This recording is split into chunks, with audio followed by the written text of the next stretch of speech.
Mari kita berterima kasih atas hadiah kehidupan yang Allah berikan kepada kita hari ini. Hari ini kita masih diberikan pinjaman kehidupan. Itu artinya napas yang keluar masih diizinkan masuk lagi. Pesan semestanya sederhana. Artinya Allah masih akan menggunakan kita untuk menjadi kepanjangan tangannya. Masih akan menggunakan kita untuk menjadi wakilnya, menyampaikan cinta kasihnya pada seluruh makhluk di semesta ini. Oleh karena itu, mari kita puji Dia bersama-sama membaca hamdalah.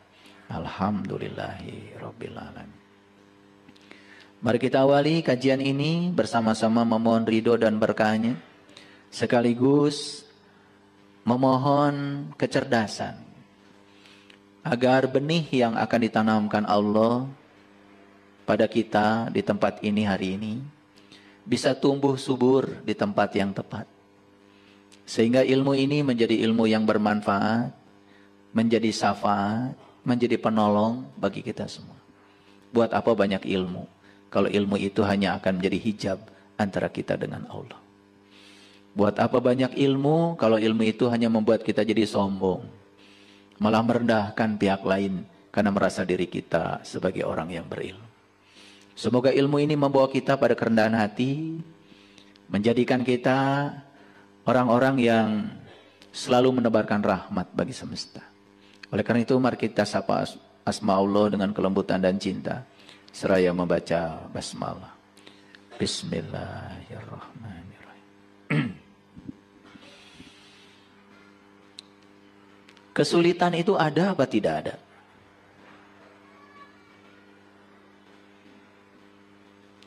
Kesulitan itu ada atau tidak ada?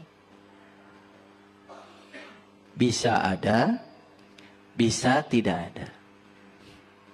Bagi siapa kesulitan itu ada? Bagi mereka yang sempit sudut pandangnya. Bagi mereka yang sudah luas sudut pandangnya, kesulitan itu tidak ada. Bagi orang yang sempit sudut pandangnya, kesulitan itu menjadi beban. Bagi orang yang luas sudut pandangnya, kesulitan itu malah jadi tantangan. Coba orang yang sempit sudut pandangnya, lama dia pakai HP yang jadul. Ada yang ngasih hadiah HP baru. Orang yang sempit sudut pandangnya, betul nggak? Saya itu kalau dikasih yang baru susah. Nanti saya harus menyesuaikan lagi. Padahal HP baru lebih canggih. Itulah orang yang sempit sudut pandangnya. Tapi orang yang selalu optimis, menganggap kesulitan itu sebagai tantangan, dikasih HP baru, riang sekali. Alhamdulillah. Nanti kalau saya kirim video, tidak lama lagi. Nanti kalau saya kirim berita dengan HP yang canggih, tidak lama lagi. Oh, berarti aplikasi yang bisa saya install di HP saya lebih banyak lagi. Bahkan kesulitan itu dijadikan sebagai tantangan. Itu bedanya. Nah, ada pertanyaan sederhana sebelum saya kajian hari ini. Masih ada nggak dalam hidupnya merasakan hidup itu sebagai beban? Masih ada? Masih ada? Oke. Ya, tidak usah dijawab keras-keras. Karena saya juga udah tahu. Kan dari wajahnya kelihatan ya. Yang hidupnya beban dengan yang hidupnya sudah penuh dengan sukacita. Kelihatan. Ya. Nyanyi nggak bisa. Joget nggak bisa. Ada musik padahal sudah jiwanya itu sudah meronta-ronta pengen joget.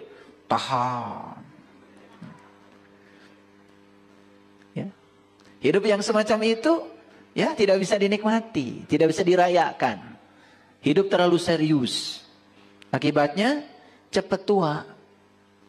Proses kematian sel dalam tubuh begitu cepat. Bahkan orang yang stres itu satu hari ya bisa mengalami kematian sel dalam tubuhnya 17 miliar sel dalam 24 jam itu. Bisa dibayangkan ya?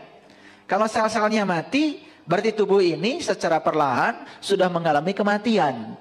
Kematian lebih cepat. Akibat apa? akibat merasakan hidup sebagai beban. Hidup bukan sebagai tantangan. Ya, kenapa? Karena sudut pandang terhadap kehidupan sempit. Oleh karena itu, menjalankan ritual-ritual agama tanpa kesadaran tidak akan membuat kita semakin luas pengetahuannya, tidak akan semakin luas sudut pandangnya, malah semakin sempit. Hasil akhirnya apa? Menganggap hidup sebagai beban. Ya? Nah, jadi oleh karena itu, yang namanya beban itu kan relatif. Bagi seseorang bisa jadi beban, bagi orang lain malah tidak terasa sebagai beban. Kan tergantung dari kekuatan yang dimiliki oleh dirinya sendiri. Jadi oleh karena itu, kenapa kita penting untuk meningkatkan kualitas pikiran, kualitas kata-kata, dan kualitas perbuatan kita, supaya hidup ini adalah perayaan. Supaya hidup ini bukan sebagai beban. Hidup ini sebagai tantangan untuk selalu meningkatkan kualitas diri. Sehingga puncaknya kehidupan tentu saja mendapatkan kemerdekaan. Ya, gitu. Kira-kira itu topik kita hari ini. Oleh karena itu, izinkan saya untuk membahas bagaimana caranya supaya kegelapan itu berevolusi menjadi cahaya. Saya tidak menyebut revolusi ya, tapi evolusi. Kalau evolusi berarti tahap demi tahap. Ya. Jadi tidak perlu khawatir ketika kita berjalan lambat, yang penting terus-menerus berjalan. Ulangi ya, tidak perlu khawatir kita berjalan lambat, yang penting terus-menerus berjalan. Karena hidup itu seperti mengayuh sepeda. Kalau berhenti mengayuh, maka pasti akan jatuh. Ya, saya sedang bikin sumur tuh di Jelekong, sumur bor. Nah, Jelekong itu kan kawasan gunung batu. Begitu dibor 4 meter, langsung bilang tukang sumur, "Pak, ayah batu." Saya cuma bilang, "Kan ini gunung batu."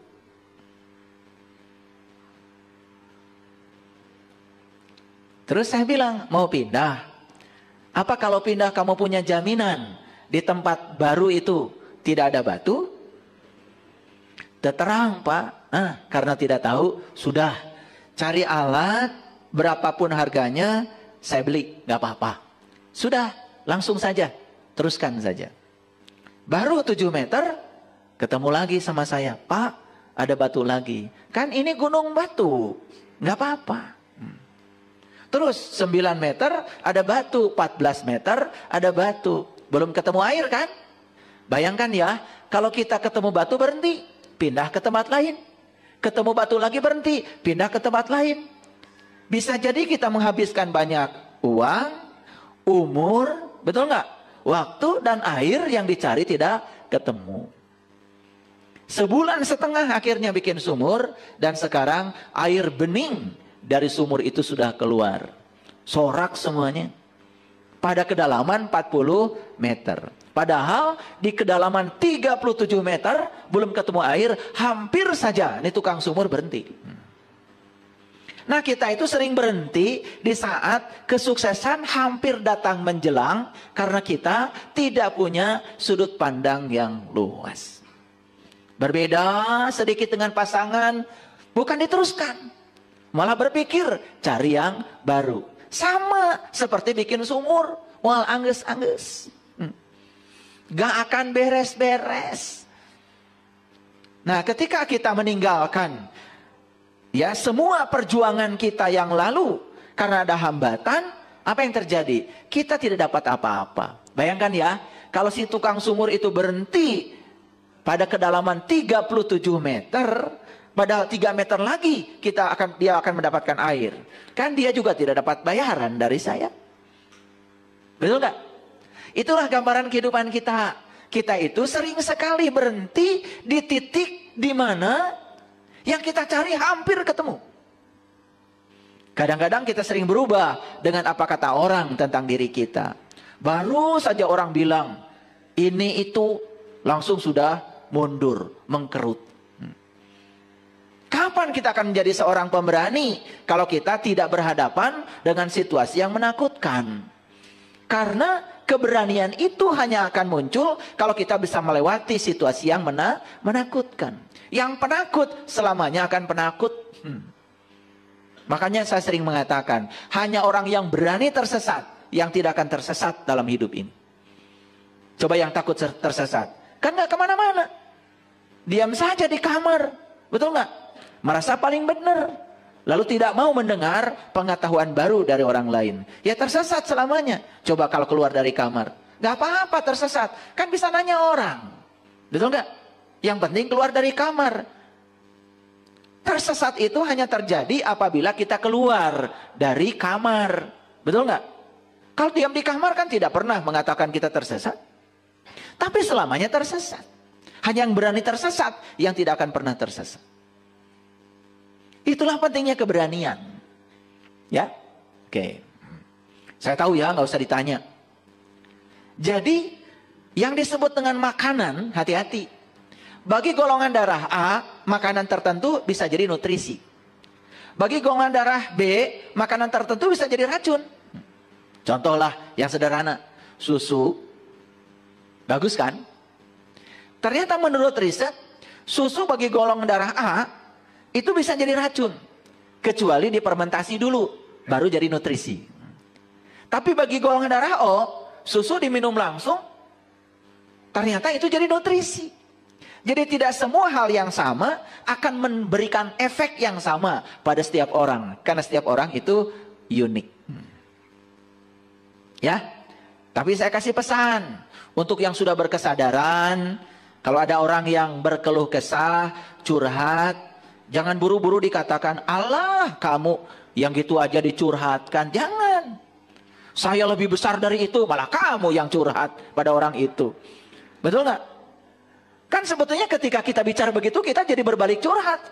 Ngeri nggak? Ada orang lain curhat, ingin menyampaikan keluh kesahnya, baru sebatas begitu langsung dipotong. Allah itu nggak seberapa, saya juga. Malah dia yang curhat sama orang itu. Betul nggak? Jadi kalau berhadapan dengan situasi seperti itu, sudah jadi pendengar yang baik saja. Kalau dia merasa lega dengan curhatnya itu, sudah dengarkan saja. Karena apa? Setiap orang kan kapasitasnya berbeda. Bagi kita itu bukan masalah. Bagi dia masalah, makanya curhat, kan begitu.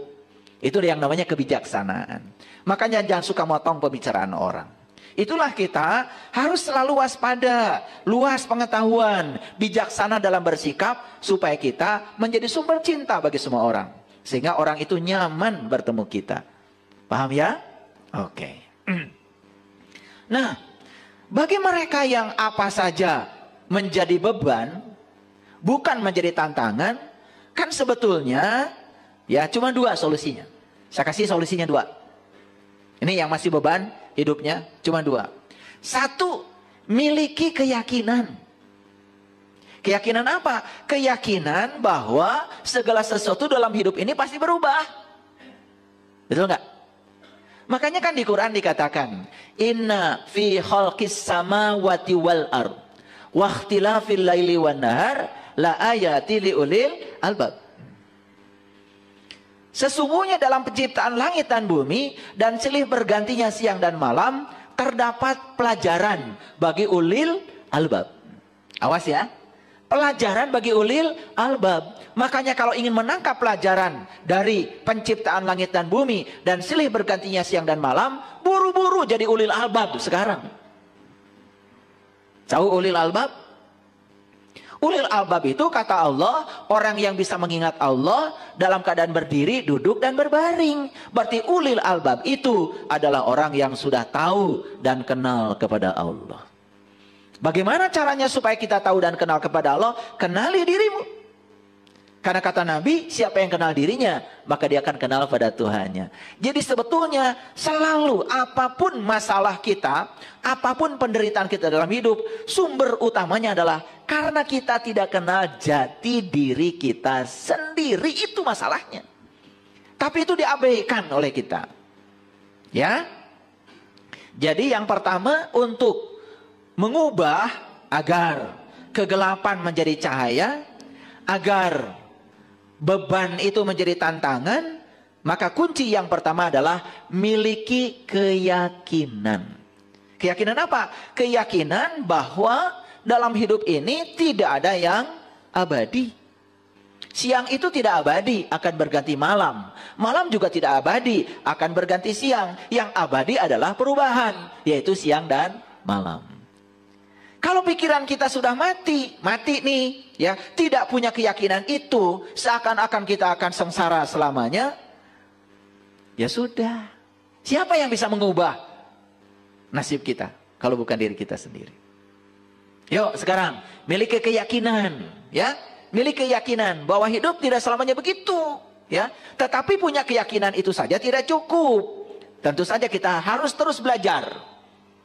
Yang kedua, nih solusi yang kedua apa? Berikan kebaikan sebanyak-banyaknya pada siapa? Satu, berikan kebaikan sebanyak-banyaknya pada pikiran. Caranya apa? Perluas pengetahuan. Dua, berikan sebanyak-banyaknya kebaikan pada perkataan. Mulai sekarang coba bicarakan yang kita suka dalam hidup. Jangan membicarakan yang kita tidak suka. Bicarakan yang kita suka. Itu doa yang sebenarnya. Dan yang ketiga, berikan kebaikan sebanyak-banyaknya pada perilaku kita. Ini, kalau kita menjalankan yang dua ini, ya Allah. Saya sudah cukup berpengalaman dengan ini.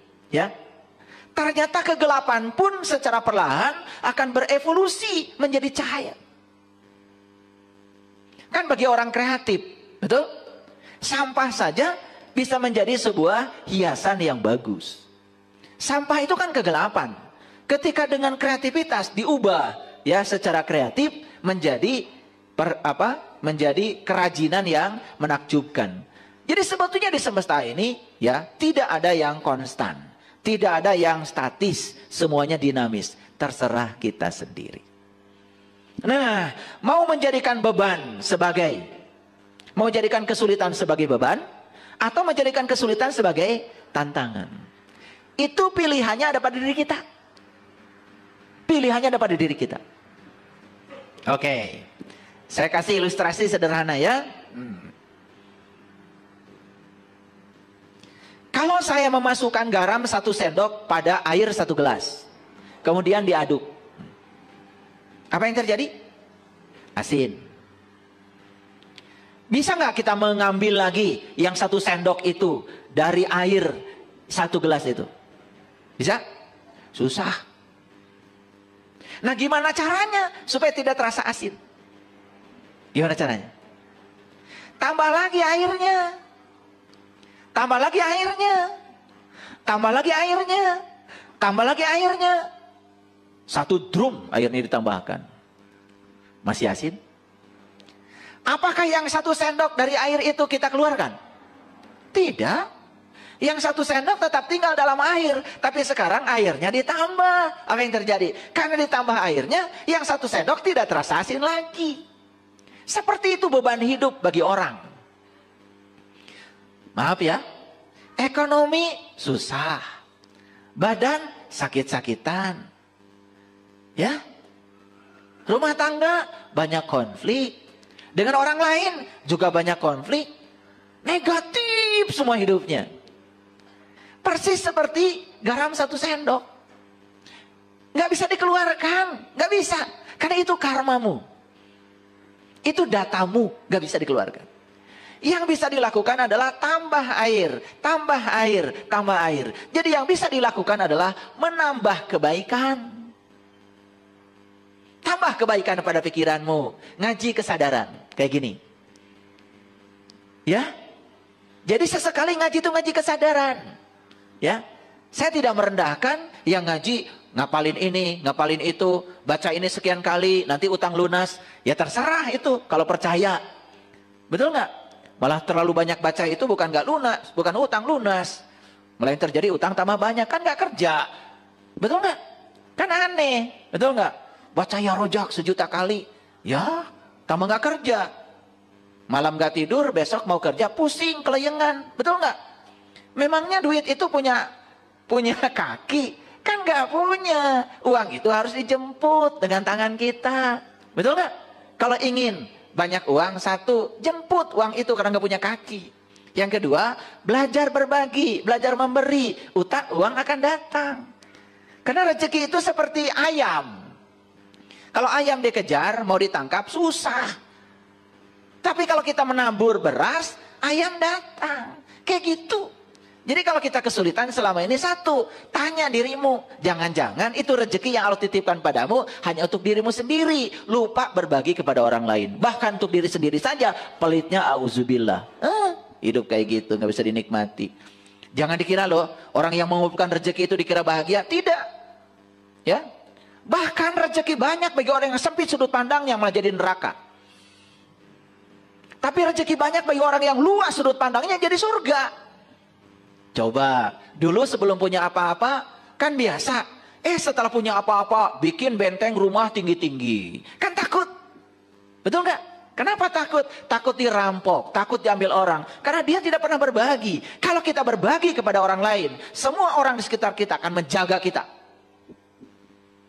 Kita dijaga oleh mereka. Yang menjaga kita itu cinta kasih. Tidak usah cari ilmu teterak di kadek. Cari ilmu supaya nu ngadek.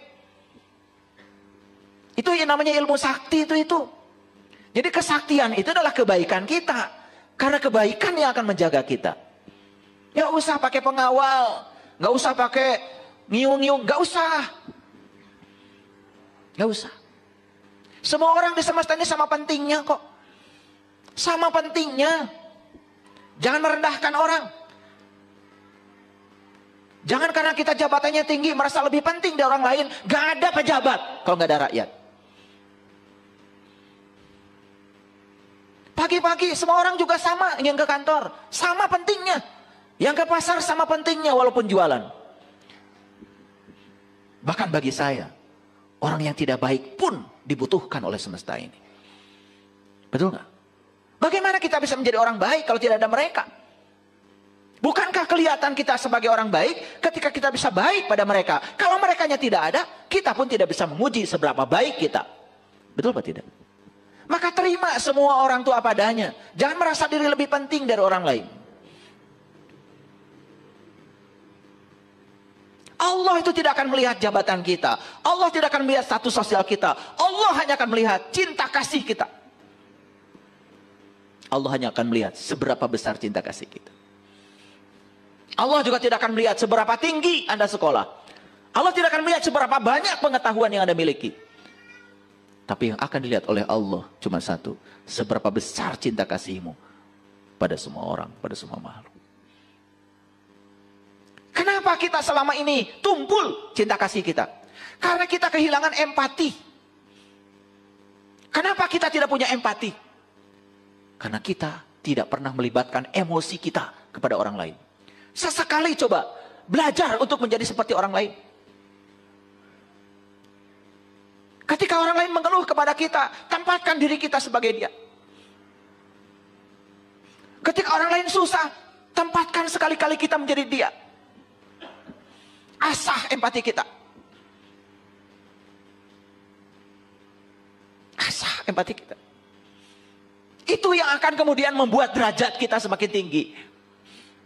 Empati. Lihat orang lain susah, kita diam. Dan terus menerus hidup mewah. Tanpa ingat kepada orang lain. Kita sudah kehilangan empati. Nilai manusia terletak pada sisi kemanusiaannya. Dan kalau manusia sudah hilang kemanusiaannya, bagaimana dia disebut manusia?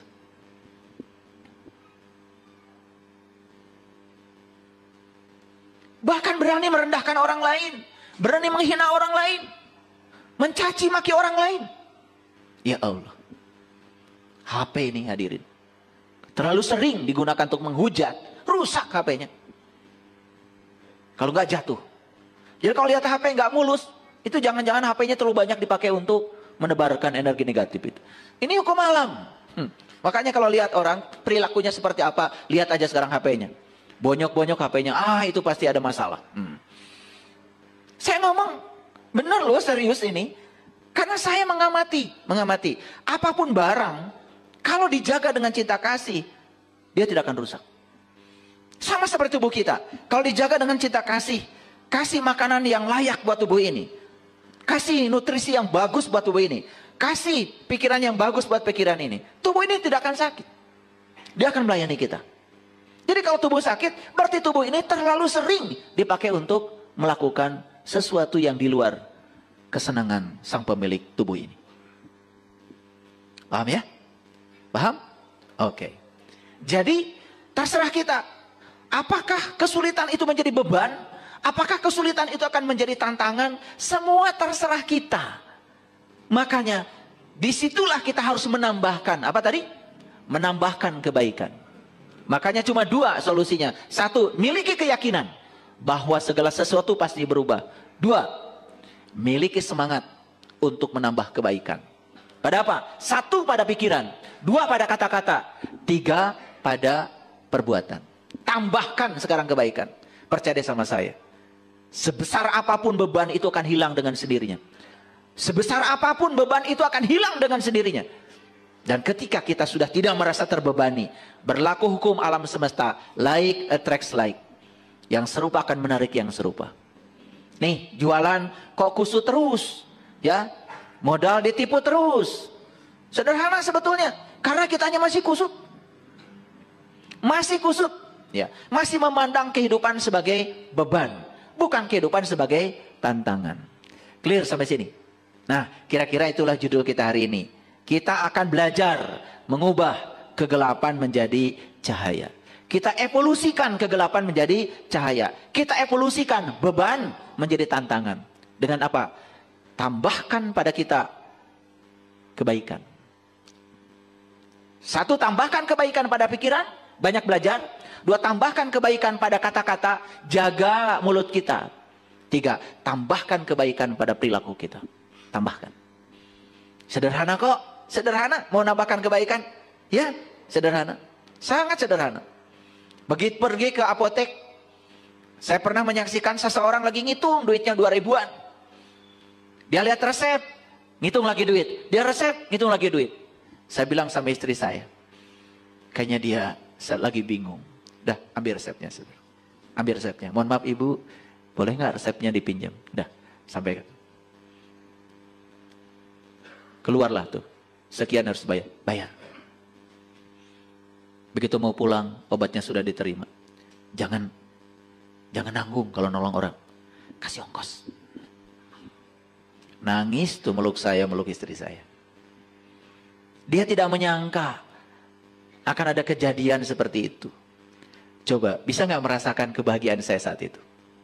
Uang saya tidak seberapa dibandingkan kebahagiaan yang saya lihat dari sorot matanya orang itu. Dia mau ngasihkan uang 2.000-an pada saya. Aduh, kamu ibu enggak canak. Itu empati namanya. Empati. Coba belajar. Belajar menempatkan diri di posisi orang lain.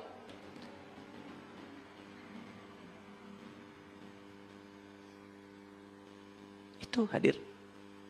Belajar. Asah diri ini, asah. Kalau kita dapat berkah, rezeki berlimpah, hati-hati, bukan untukmu. Itu titipan dari Allah, titipan, titipan. Akan dihadirkan orang-orang yang datang kepadamu untuk minta tolong. Tolong mereka.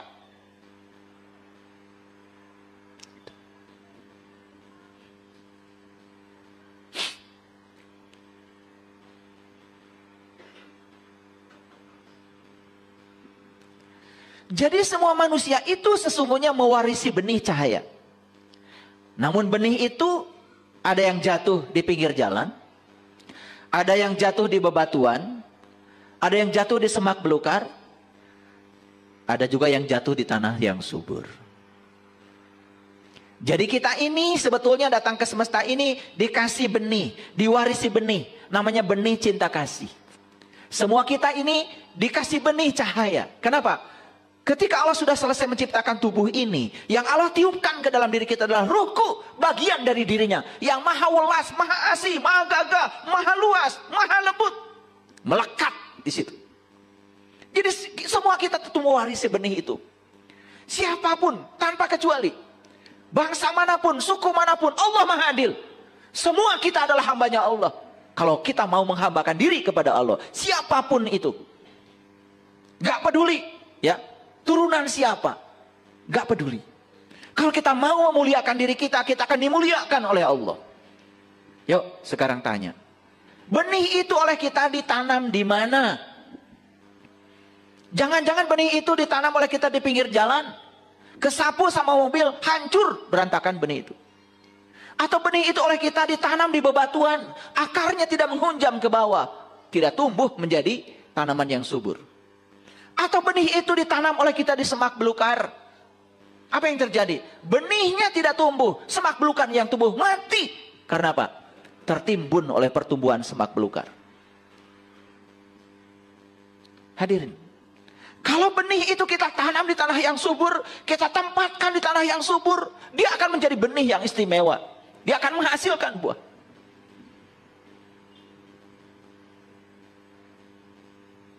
Ada yang pernah menanam pohon di sini? Ada? Siapa? Acungkan tangan. Nanam pohon apa? Pak Yos? Mangga? Mangga. Sudah berbuah? Belum. Ada yang sudah nanam pohon dan berbuah? Nanam pohon apa? Pohon? Nangka? Sudah berbuah? Sudah. Nanam pohon mangka, nangka, buahnya nangka. Gak mungkin buahnya mangga, tidak mungkin buahnya petek. Oleh karena itu, ketika habis nanam pohon mangga, siap-siap pasti panen nangka. Betul? Setelah nanam pohon nangka, panennya adalah nangka. Diambil tuh, begitu tua diambil. Begitu tua diambil, begitu tua diambil, begitu tua diambil, lama-kelamaan habis nggak buah nangka? Habis. Seperti itu. Kalau kita nanam sesuatu, nanam kebaikan, siap-siap kamu akan panen kebaikan. Kalau kamu nanam keburukan, kamu juga akan panen keburukan. Makanya saat panen, tanggung jawab. Ini buah tanaman saya. Petik aja terus. Petik terus, petik terus. Lama-kelamaan habis. Betul atau tidak? Jadi semua yang terjadi dalam kehidupan kita hari ini, itu adalah buah yang sedang kita panen, akibat kita yang menanamnya. Belajar bertanggung jawab. Dan kita tidak mungkin menghindari. Saya menanamnya nangka. Saya pengennya duren. Gak mungkin. Gak mungkin. Nah itulah ketidakpuasan dalam hidup selalu lahir dari keinginan. Ulangi ya, ketidakpuasan dalam hidup selalu lahir dari keinginan. Selalu tidak puas pada orang. Kenapa? Kita ingin setiap orang seperti yang kita mau. Begitu orang tidak seperti yang kita mau, kita tidak puas. Lalu menolak orang itu. Betul Pak tidak? Mau sampai kapan? Keinginan itu gak ada akhirnya hadirin. Gak ada akhirnya. Yuk sekarang kita tanya. Kita tanya ya. Jujur ya. Nah. Kita diwarisi benih cahaya. Kita diwarisi benih cinta kasih oleh Allah saat kita datang ke semesta ini. Tumbuh apa tidak benih itu? Tumbuh apa tidak? Subur apa tidak? Mungkin tumbuh, tapi karena nanamnya di bebatuan, akarnya tidak menghunjam. Mungkin tumbuh, cuma nanamnya di semak belukar. Mungkin tumbuh, ya, tetapi salah nanamnya, tidak di tempat yang subur, akibatnya nggak panen-panen. Apalagi nanamnya pinggir jalan, sebentar juga kelindes mobil, apalagi ke bawah angin, betul atau tidak? Nah, sekarang tinggal tanya, kenapa ya benih itu pada orang lain tumbuh, kok pada saya tidak tumbuh? Satu masalah kita adalah sempit sudut pandang.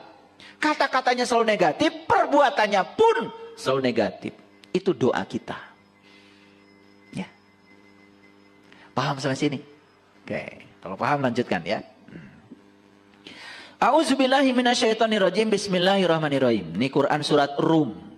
Ar-Rum ayat 19. Surat ke-30 ayat 19. Yukhrijul hayya minal mayyiti wa yukhrijul mayyita minal hayy. Ya. Wa yuhil ardo ba'da mautiha wa kadzalika tuhrazun. Ngerti apa tidak? Nah, karena nggak ngerti saya terjemahkan. Yukhrijul hayya minal mayyiti. Dia mengeluarkan yang hidup dari yang mati. Awas. Jadi yang hidup itu dikeluarkan dari yang mati. Ngerti apa tidak? Ngerti apa tidak? Kalau nggak ngerti saya jelaskan. Nih, ada pohon, daunnya asalnya hijau, berubah menjadi hijau sekali, dan lama-kelamaan kuning, dan kemudian daun itu jatuh. Datang nggak sirung yang baru? Datang. Gitu gampang kok. Betul nggak? Begitu ada yang mati, pasti ada yang hidup. Gitu. Itu sehari-hari kok. Nggak usah pusing. Makanya itu pentingnya kita belajar sains. Makanya orang-orang bijak mengatakan, daun kuning yang jatuh itu tidak usah disesali. Karena besok juga akan jadi daun muda yang tumbuh lagi. Gimana proses alamnya? Ketika jatuh dia akan jadi membusuk. Membusuk akan jadi humpus. Setelah jadi humpus kan diserap akar. Betul nggak? Tumbuh lagi kan yang baru. Itu yang dikatakan ya Allah mengeluarkan yang hidup dari yang mati. Paham? Jadi yang hidup itu dikeluarkan dari yang mati. Belum jelas? Saya tambah lagi. Banyakkah di bumi ini yang sudah mati ribuan tahun yang lalu? Jutaan tahun yang lalu? Ya, kemana mereka tubuhnya? Kan menyatu dengan bumi. Betul? Betul? Kan di tanah yang kita tanam itu, kita nanam singkong, nanam jagung, nanam padi. Kan kita juga tidak tahu. Siapa tahu di situ ada tubuh-tubuh leluhur kita yang sudah menyatu kembali dengan bumi, entah di mana kuburannya. Mungkin ada peristiwa alam yang menyebabkan air bah atau banjir bandang, sehingga tubuh ini sudah menyatu dengan bumi. Ketika sudah menyatu dengan bumi, tubuh ini kan menjadi material bumi, jadi mineral, bukan? Diserap nggak oleh akar? Jadi apa? Kan jadi buah yang baru. Nah, buah yang baru dimakan siapa? Dimakan manusia. Jadi apa? Kan jadi air mani, jadi sel telur. Betul nggak? Disemaikan cinta kasih, ketemu. Jadi nggak yang baru? Makanya tubuh ini terus bersiklus. Dan ini hukum alam.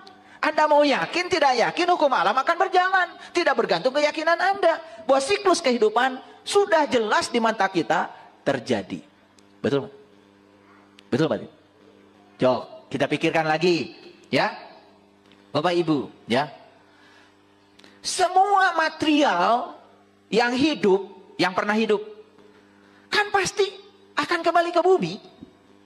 Betul nggak? Nih, saya kasih tahu. Tubuh kita ini sama nggak dengan tubuh orang tua kita? Sama. Kan tubuh ini satu sel dari ayah, satu sel dari ibu. Berarti tubuh ini leluhur bukan? Leluhur, ini leluhur. Jadi kalau kita menghargai tubuh kita, sama dengan menghormati leluhur kita. Jarahi tubuh ini. Gimana caranya? Urus, pelihara, kasih yang pantas buat tubuh ini. Kasih baju yang bagus, kasih makanan yang bagus. Betul nggak? Ajak piknik. Diam aja. Mau piknik lebar. Rajin piknik nampar samak. Ya Allah. Kalau mau piknik jadi orang kaya. Nginepnya di hotel sekali-kali. Betul nggak? Makanya di restoran. Piknik Mekah. Sare di mobil. Ya Allah, asup angin. Padahal duitnya ada. Karena kita tidak memataskan diri. Lebar. Tuh. Makanya bagi orang sempit sudut pandangnya, rezeki banyak pun tetap menyusahkan. Komo atau boga duit. Betul nggak? Bagi orang yang sudut pandangnya luas, rezekinya banyak, tambah luas. Coba. Itulah sudut pandang. Sudut pandang itu sangat berbahaya. Ulangi. Dia mengeluarkan yang hidup dari yang mati. Kata siapa? Kata Allah. Bukan kata saya. Jangan menyerang saya. Yukhrijul hayya minal mayyiti. Wa yukhrijul mayyita minal hayy. Dan Allah bilang, dia juga mengeluarkan yang mati dari yang hidup. Ulangi ya, yang hidup dikeluarkan dari yang mati, yang mati dikeluarkan dari yang hidup. Kan begitu. Jadi artinya ini siklus. Habis mati hidup, habis hidup mati, habis mati hidup lagi. Kan begitu. Itu namanya siklus, itu hukum alam. Nah, dan dia menghidupkan bumi sesudah matinya. Nah, secara syariat bumi ini yang kita duduki. Tapi secara hakikat bumi itu adalah diri kita, jasmani kita, tubuh kita. Kapan tubuh ini hidup? Biasanya setelah mati. Betul nggak? Kapan kita ini bangkit? Biasanya kan setelah mengalami berbagai peristiwa yang menyusahkan. Betul nggak? Ada orang susah sekali ekonominya. Karena dia melihat kesusahan itu sebagai tantangan, dia bangkit. Betul nggak? Dia bisnis ini, bisnis itu. Coba tanya. Orang-orang yang hari ini menguasai ekonomi. Bisa jadi dia pernah mengalami kehancuran ekonomi. Itu namanya yang hidup. Dikeluarkan dari yang mati dikeluarkan dari yang hidup. Begitu hidup. Hidup itu bersiklus. Makanya tenang aja. Yang paling penting miliki dua. Miliki keyakinan. Yang kedua miliki semangat. Semangat untuk menambahkan kebaikan pada pikiran, pada kata-kata dan pada perbuatan. Itu sudah keren. Nih saya kasih hadiah nih hari ini. Yang hadir kajian hari Senin. Saya tidak menyangka yang datang akan sebanyak ini. Karena jadwalnya berubah. Ya, oleh karena itu saya kasih kajian yang solutif. Ulangi ya. Dua itu bisa. Ya, satu miliki keyakinan. Keyakinan bahwa hidup itu pasti berubah. Dua, miliki semangat untuk menambah kebaikan. Pada pikiran, pada kata-kata, pada perbuatan. Makanya ya, kalau mau bicara, timbang-timbang. Pakai rasa. Kalau bicara begini apa sih dampaknya bagi orang lain? Kan kita udah punya pengalaman. Kalau orang lain ngomong kasar kita nggak enak. Maka kita jangan ngomong kasar. Kan pelajarannya saya nggak mau ngomong begitu. Karena orang lain ngomong begitu saya nggak enak. Maka saya akan ngomong yang lebih baik. Gitu pelajarannya ya. Jadi kalau dicubit jangan nyubit lagi. Oh dicubit itu nggak enak. Berarti saya nggak mau nyubit. Itu baru bener. Hidup baru bener. Ini dicubit nyubit lagi. Betul nggak? Dimarahin nyolot lagi. Ya. Sama gilanya. Yuk, lihat saya semua. Mau nggak bumi ini hidup? Mau nggak bumi ini tumbuh subur? Oke. Kalau bumi ini tumbuh subur, yuk kita sekarang miliki dua. Miliki keyakinan, miliki semangat. Tambahkan kebaikan pada pikiran, perkataan, dan perbuatan. Saya yakin kita akan memiliki bumi yang subur. Nah, kan ada tuh yang buminya gersang. Tubuhnya gersang. Menakutkan. Tidak dirindukan oleh orang. Kenapa? Yang keluar dari pikirannya negatif. Yang keluar dari mulutnya menyakitkan. Yang keluar dari tindakannya merugikan. Bikin onar. Ya Allah, hidup yang semacam itu tidak layak dihidupi. Oke? Paham ayat ini? Nah, lalu ayat yang terakhir kata Allah, wa kadzalika tuhrizun. Dan seperti itulah kamu akan dikeluarkan. Jadi Allah akan mengeluarkan kita, ya. Ketika kita mati akan dikeluarkan menjadi hidup. Ketika hidup akan dikeluarkan menjadi mati. Betul nggak? Seperti itu siklus. Dan seperti itu cara Allah mengeluarkan. Nih contoh sederhana. Ada orang sakit. Sakitnya cancer. Setelah ikut pelatihan dengan saya, kemudian saya tanya, gimana pelatihan hari ini? Senang? Senang. Gimana kesadaranmu hari ini? Saya sekarang merasa semua beban lepas di kepala saya. Gitu. Oke. Tapi yang terakhir saya tanya lagi. Apa yang mengantarkan kamu ke sini? Bingung kan? Mesti dicari jawabannya. Udah mikir lama baru terjawab. Oh, yang mengantarkan saya ke tempat ini ternyata sakit saya. Bukankah sakit yang mengantarkan kamu ke tempat ini? Bukankah sakit yang membuat kamu jadi berkesadaran hari ini? Itulah Setelah bumi ini dibuat mati, maka akan dihidupkan. Kalau kita sadar.